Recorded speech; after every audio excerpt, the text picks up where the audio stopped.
welcome to the Rhetorical Mode Strategy video series at Stanley Community College. I'd like to talk about comparison and contrast. When we compare, we look at similarities, and when we contrast, we look at differences. So anytime you have an essay or an assignment assigned, make sure that it's asking for compare and contrast. If it says compare, then only look at similarities. If it asks to contrast, then only look at differences. We compare and contrast every day, whether we realize it or not. At my house, we might have a discussion about Casa Mexicana, which is the closest Mexican restaurant, or Zeno's, which is the closest Italian restaurant. While my family is discussing this, we might talk about the price, the location, which is closer, and we might talk about the menu. What does each place have that someone there would like to eat?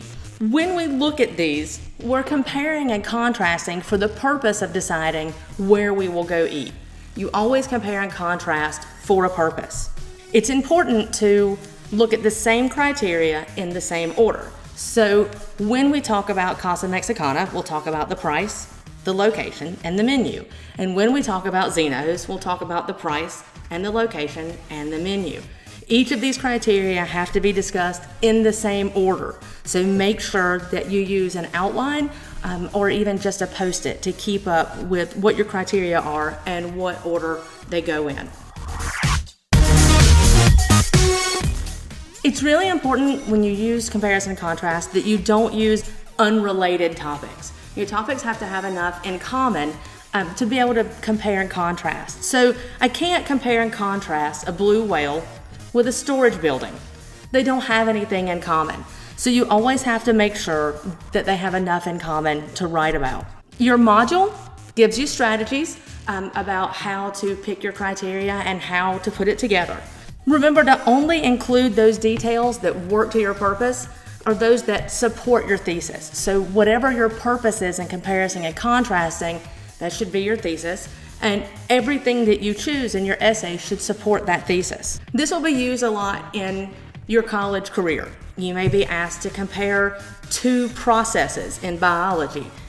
You may be asked to compare or contrast the causes or effects of a particular war. Sometimes you can use comparison and contrast to argue or persuade. As I'm telling my family that Casa Mexicana has better prices and it's closer and there's something for everyone on the menu, I've argued and persuaded my family to go eat where I wanted them to eat. Winning. You can also use comparison and contrast to explain a really complicated idea by comparing it to and making a metaphor to a more simple idea. We can look at different aspects of the same thing.